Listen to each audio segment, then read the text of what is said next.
Halo teman-teman, jadi di sini kan sebelumnya kita sudah membahas tentang dasar-dasar statistik. Nah, untuk selanjutnya kita akan membahas tentang data statistik. Apa sih data itu? Nah, jadi pengertian data sebagai berikut, yaitu kata data berasal dari bahasa Latin, yaitu datum, yang berarti sesuatu yang diberikan. Dalam statistik, data adalah fakta atau angka yang digunakan untuk menarik kesimpulan agar dapat digunakan secara efektif dalam pengambilan keputusan. Jadi, data harus memenuhi kriteria. Kriteria data apa saja sih? Jadi, kriteria data itu ada 5, yaitu objektif, representatif, kesalahan sampling kecil, tepat waktu, dan relevan. Ada 5, yaitu objektif. Kenapa? Objektif itu sesuai dengan kenyataan. Nah, untuk representatif, yaitu mewakili populasi atau objek yang diteliti. Untuk kesalahan sampling kecil, yaitu estimasi mendekati kebenaran. Nah, untuk yang tepat waktu sebagai berguna dalam pengendalian dan koreksi. Selanjutnya ada relevan, berkaitan dengan permasalahan yang dipecahkan. Jadi itu semua adalah kriteria data yang akan diolah menjadi data statistik. Selanjutnya akan dijelaskan oleh teman saya. Terima kasih. Halo teman-teman, saya Hanifah. Di sini saya akan menjelaskan tentang klasifikasi pengelompokan data.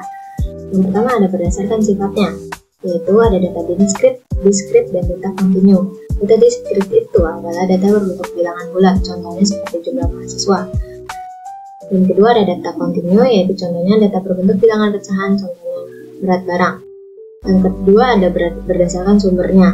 Sumbernya itu ada 2, data intern dan data ekstern. Data intern berasal dari dalam organisasi, jumlah mahasiswa pun berdasarkan dari data intern. Yang kedua ada data ekstern berasal dari luar organisasi, contohnya pendapatan nasional.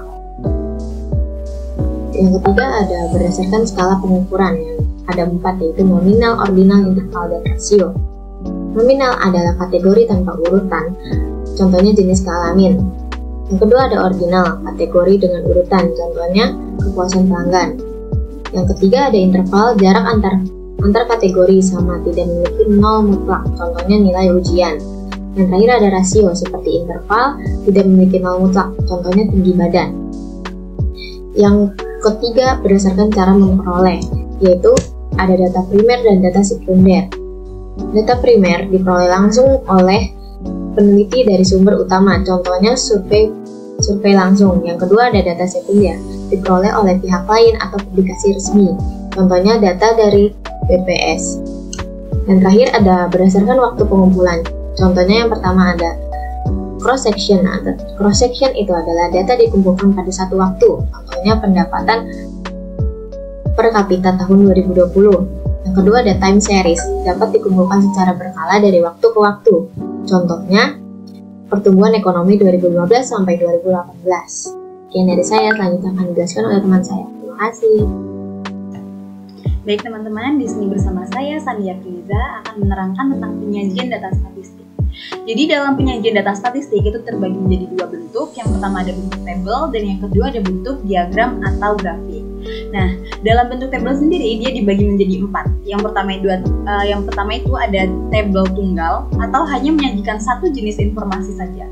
Contohnya ada di layar berikut. Nah, selanjutnya ada tabel ganda. Jadi tabel ganda ini memuat 2 variabel, contohnya jenis kelamin dan juga pendidikan ya teman-teman. Contohnya juga ada pada layar screen ini. Selanjutnya poin ketiga itu ada tabel kontingensi. Jadi tabel kontingensi itu menunjukkan hubungan antar variabel. Nah, contohnya itu pendapatan dan jenis transportasi. Nah, pada poin terakhir itu ada tabel distribusi frekuensi. Jadi dalam tabel distribusi frekuensi ini mengelompokkan data ke dalam interval nilai. Nah, untuk selanjutnya ada penyajian data statistik dalam bentuk diagram atau grafik. Dalam diagram atau grafik yang pertama itu ada diagram batang. Jadi dalam diagram batang ini menampilkan jumlah dalam bentuk batang vertikal ataupun horizontal ya teman-teman. teman-teman. Nah, poin kedua itu ada diagram lingkaran. Nih, dalam diagram lingkaran dia menampilkan proporsi kategori dalam lingkaran.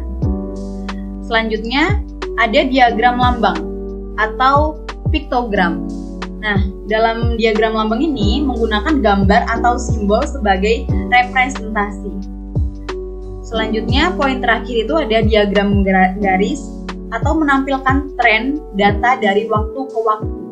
Jadi kurang lebih seperti itu ya teman-teman.